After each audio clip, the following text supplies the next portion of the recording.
Salamat sa Diyos. Alleluia, alleluia, alleluia.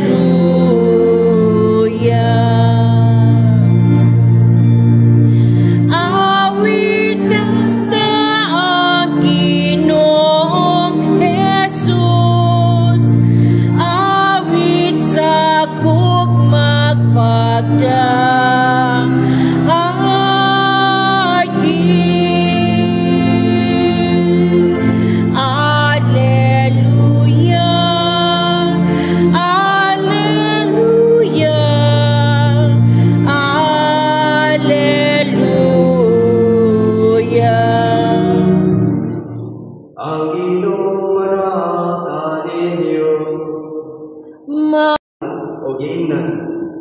dawatan ninyo ang Espiritu Santo, kung pasaylo ninyo ang mga sala sa mga tao, ipasaylo kini. Kung ang ilang mga sala dili ninyo pasaylo, dili usab kini pasaylo. Si Tomas usa sa napulong duha ka tinud-an, wala mahimban kanila sa pag-ana ni Jesus. Usa gisubinlan siya sa ubang mga tinud-an, nakita namo ang Ginoo. Si Tomas miingon kanila, gawas ko makita ko o ikatapiyon ang akong tudlo sa inagian sa mga lansa diha sa iyang kamot, ug mahikap ko ang saman sa iyang kilid, dili ako mutuo. Human mo na ba yung usa ka semana nagtigom na usab ang mga tinud-an sulod sa lawak, ug nahiuban na kanila si Tomas. Gitrangkahan ang mga pultahan apan mitungha si Jesus, ug may barong sa taliwala nila umiingon, mainyo unta ang kalingap. Unya giingnan siya kang Tomas, tanawa ang akong kamot ug ikapa kini, ikapa usab ang akong saman sa akong kilid, tuo ug gayaw na magduha-duha. Si Tomas miingon kaniya, Ginoo ko ug Dios ko. Unya miingon si Jesus kaniya, mito ka ba tungod kay nakakita ka kanako? Ulahan ka to mutuo, bisan wala makakita kanako. Ug daghan pa ang mga milagro nga gibuhat si Jesus. Ug gibuhat ni Jesus nga sinaksihan sa iyang mga tinud-an, nga wala may sulat niini pasahona.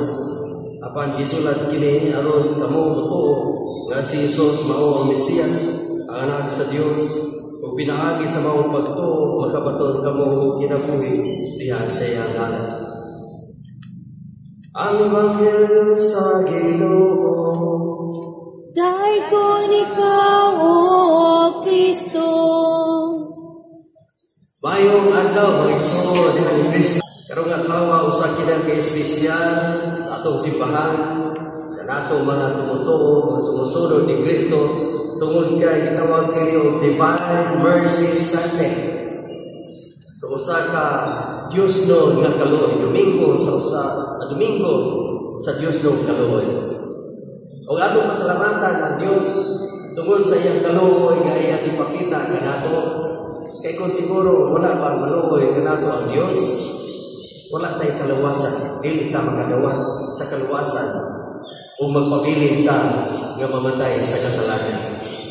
Dili sa atong Ebanghelyo, ang nag-ingon ang Ginoo, ulahan katong mutuo, bisan wala makakita kanako. Ang pangutana, kinsa man nato dinhi ang nakakita na ni Kristo. Nga nabanhaw. Atong hinumduman nga kining maong Ebanghelyo, sa pagsulti ni Jesus, ulahan katong mutuo, bisan wala makakita kanako. Iyan ang gisulti, that was 2,000 years ago. Wapay usan nato. Ato magkaliwat siguro. Definitely, ang magkaliwat nato na. Pero kato kanang kita wala bisa. Why pare ka kita bisan gani ang sa tupapaw baka na why nakakita. Pero pagutana ngano musimba mata-mata Domingo. Ngano mag-ampo mata. Nga wa man ta makakita ni Kristo. O di pasabot, pero di man nato makita siya sa ato mga mata. Apan makita nato o nakita nato ang Ginoo sa mata sa atong pagtuo. By the eyes of our faith. Kung usay, dunay usa ka, mahilig man ta, siguro dagan ninyo nagsubay na ng tawag sa TV series nga Probinsyano. Dili ko avid fan na. Pero kung makakita tag mga TV series nga kanito mga detective story, ato makita diha sa maong kita as viewers, ato makita nga unsay krimen nga nahitabo. Unya kinsay perpetrators. Unya ang mga pulis na sa ito, ang pulis know-how, wa sila kahibalo kung kinsa naghimo.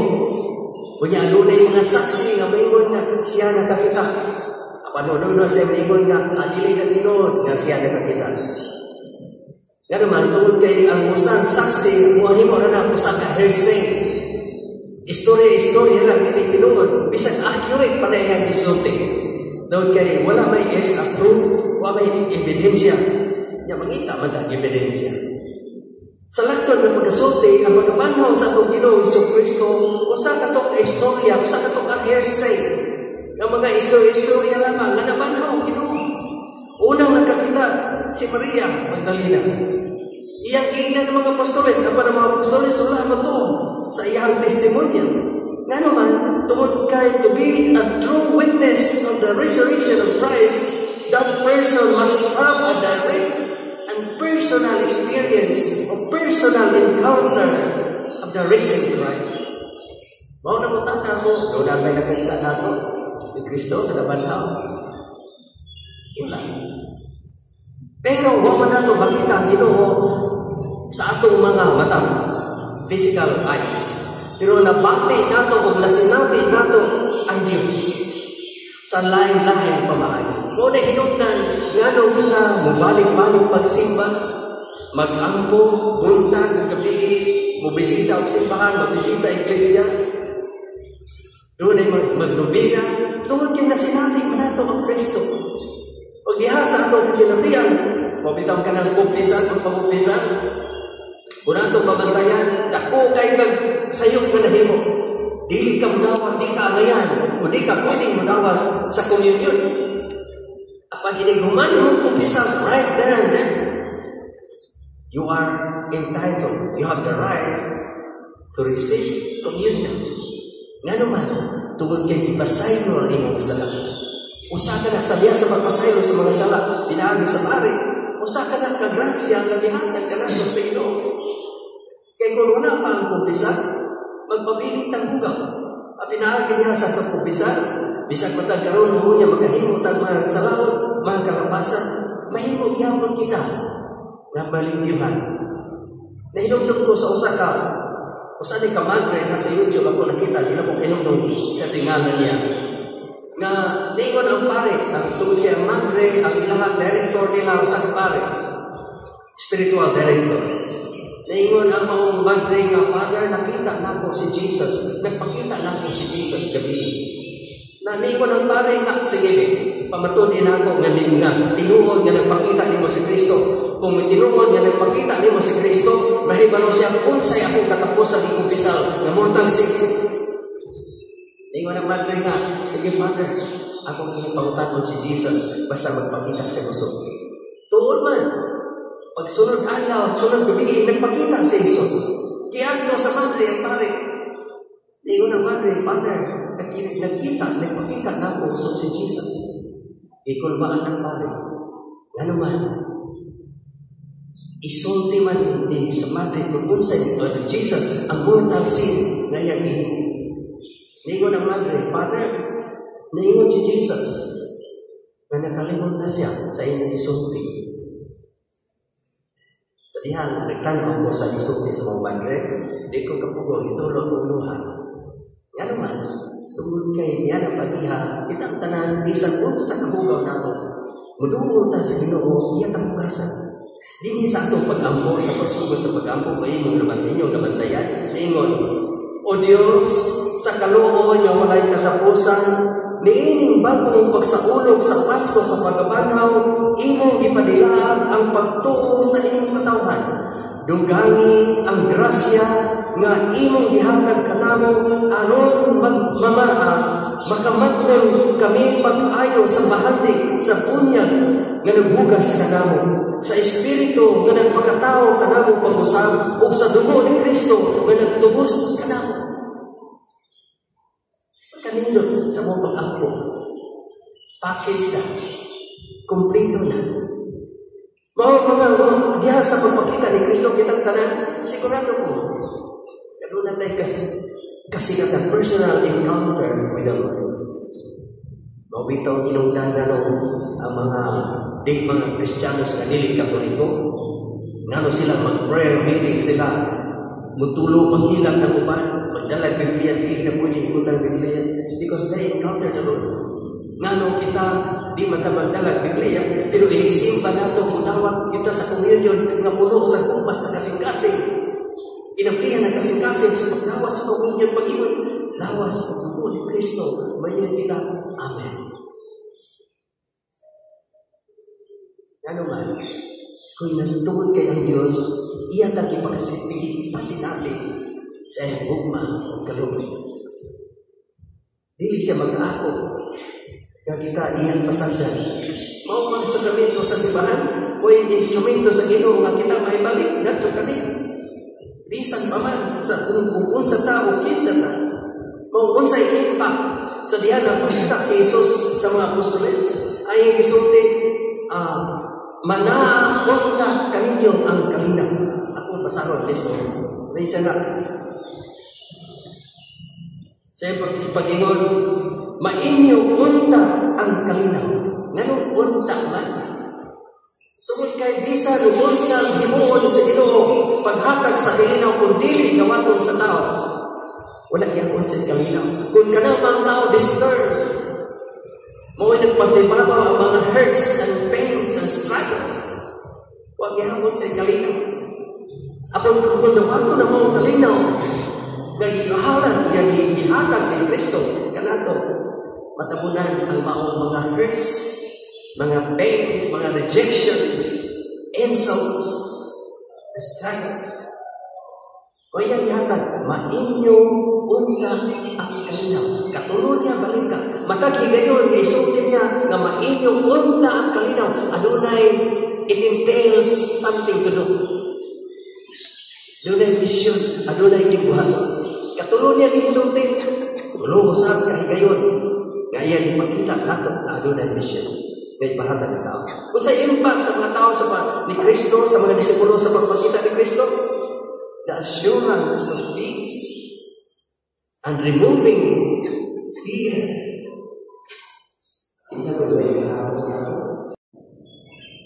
Ginoong Kristo, puyo uban ka na o imuha kami nga nagpagkabana sa imong presensya sa among kinabuhi o imuha ang among kadungganan nga usa ka timailhan sa tanan nga ikaw naging uban ka namo karon ug hangtod sa kahanturan. Amen.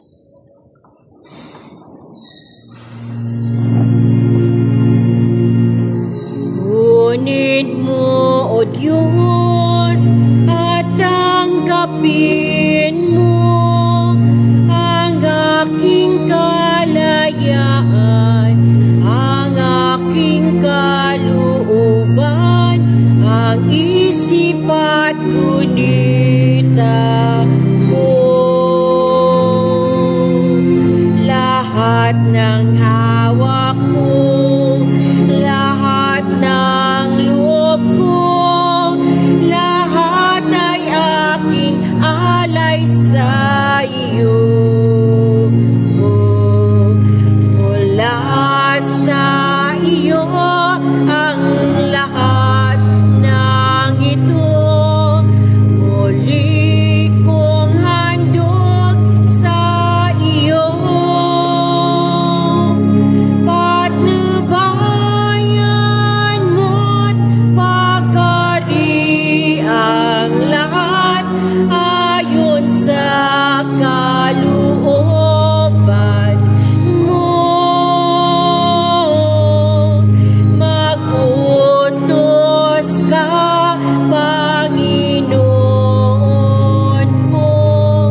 halad sa imong katawhan.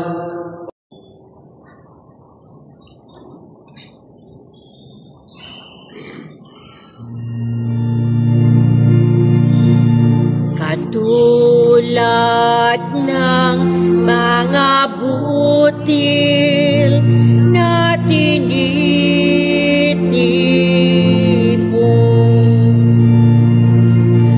upang maging tinapay na nagbibigay buhay. Kami nawa'y matipon din at maging bayan mong giling. Iisang Panginoon, iisa ang katawan, isang bayan, isang lahi, sa'yo'y nagpupugay. Iisang Panginoon, iisa ang katawan. Amen.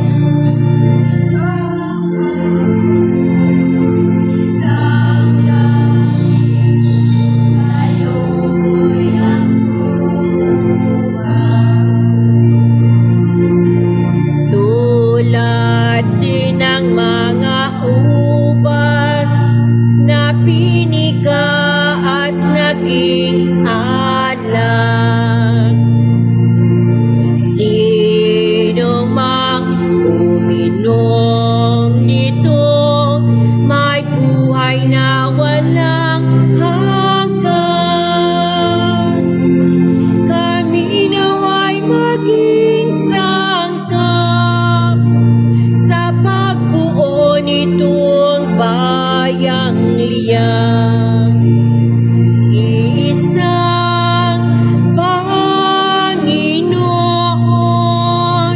iisa ang katawan, isang bayan, isang lahi, sa'yo'y nagpupugay.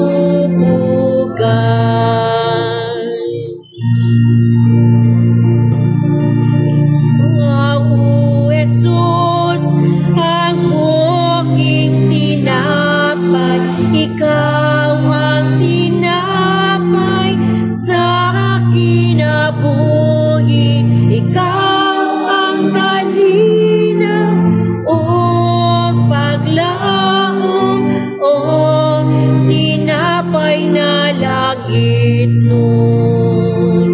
Itutlukan na mo ang kahimpitan sa among paghanan sa kinabuhi. Kini ang matud nga sukaranan sa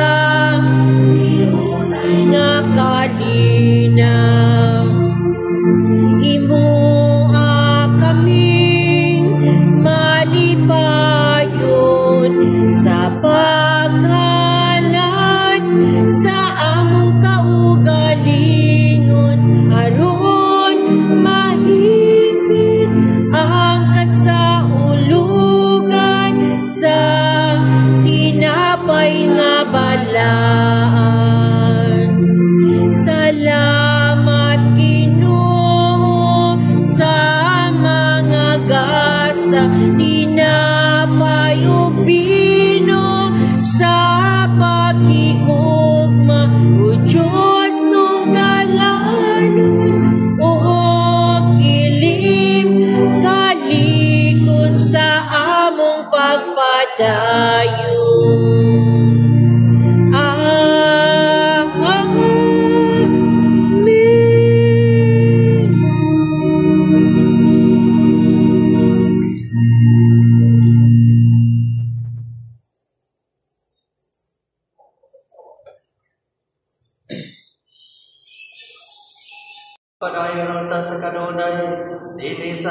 makasing-kasing, kini among ipangay, pinagi ni Kristo among Ginoo. Amen.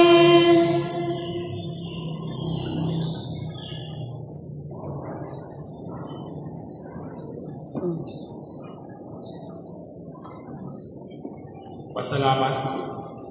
Salamat sa mga tanang parokyano nga mihalat sulod ni Santos na misa ug kaninyo usab nga mitambong ni Santos na misa.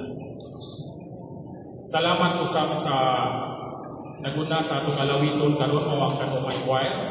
Salamat usab sa mga liturgical ministers ug mga altar servers. Salamat, atong pasalamatan ang mga lumilihok sa kapilya o mga opisyales sa barangay Biga sa pagpanghidlo sa sulod o sa palibot sa atong simbahan. Daghang salamat kaayo kaninyong tanan. Mga pahibalo, tamdanan sa mga muhidlo sa atong simbahan sa buwan sa Mayo. Mayo 4 ang barangay Bless. Mayo 11 ang barangay Villaroa. Mayo 18 ang barangay Angilan. O Mayo 25 mao ang barangay Talubi. Karong Huwebes, Mayo 1, 2025, sundan na usab dinhi sa atong parokya ang unang adlaw sa Flores de Mayo. Giauhag ang mga tanang kabataan o tanang sakop sa COLL o mga parokyano sa pagtampong niining usab ka buwang nga kalihukan nga ipahinungod sa mahal nga Birhen Maria. Pagasugdan ang pag-ampo sa Flores matag hapon sa may alas 5:30 sa hapon. Giauhag usab ang mga kapilya ilabi ang kantong adunay Flores de Mayo nga ipadayon kini diha sa inyong mga nagkadaiyang mga kapilya. Alang sa mga kumaabot nga pinili ay 2025, atong gihawhag ang atong PYM sa pag-finalize na sa lista sa atong DPCRB volunteers aron magpangandam na ang mga kalihukan para sa umaabot na pinilian. Karong sunod Domingo, Mayo 4, 2025, ang muhalat sa ang sponsor sa Santos na misa sa First Mass mao ang San Isidro Labrador Chapel sa Canumay. O ang sponsoring na clusters mao ang Cluster 8B, Cluster 9 o Cluster 10. Sa Second Mass mao ang Virgen Fatima Chapel sa Bigahan. Ang mga sponsor sa cluster mao ang Cluster 19, Cluster 20, Cluster 21 o Cluster 22. Daghang salamat. Ano po yung dugang pahibalo may suon, aning miyagi mga adlaw, aning simanaha miyagi adlaw mga adlaw. Doon ay nagpailay, doon na nadakpa na hibawa na mo nga seminarista sa una, pero karon dili na, pero nangayon nagsusulisit siya. O niya, doon na din sa ato sa parokya, doon ay mga nabiktima na nihatag, nitabang kay iyang solicitation, ordinaanan ba siya karong August. Na ako may ordinaanan sa August, pero na ato sa Cebu. Kanya kini siya, amo na ibabaan nga dili na, seminarista sa sauna, karong dili na, kung lunay mo doon ninyo mag-solicit, magpatabang, magasto, yang patchen, kinala yang patchen missionaries. Wala ni seminarista nga taga dinhi sa Antiquera. Wala pa. Siguro maabot mga adlaw doon na. Pero karon wala pa.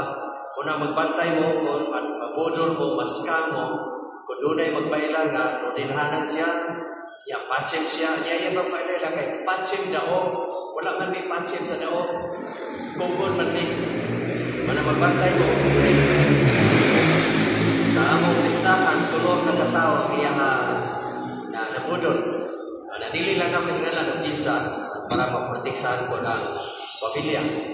Muna magbantay ka, kung doon ay magpatabang, yung patchen, missionary sa Gidala, pagtuwa sa opisina, ako istorya mo, tanaw na mo, tinuot ang patchen.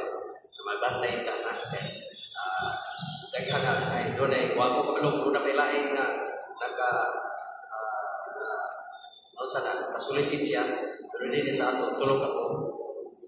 Ako yung listahan. Salamat. Nito pa ito. Ang Ginoo, mana, kaninyo. Manausab kanimo. O manalangin kaninyo ang Diyos, ang Amahan, o ang Anak, o ang Espiritu Santo. Amen. Nahalad ng misa, dadaguma ni Kristo. Alleluia, alleluia. Salamat sa Diyos. Alleluia, alleluia. Competitors and servers na natin ang religion sa simbahan. Atong daigo ng Diyos sa kusog kapagpakpak.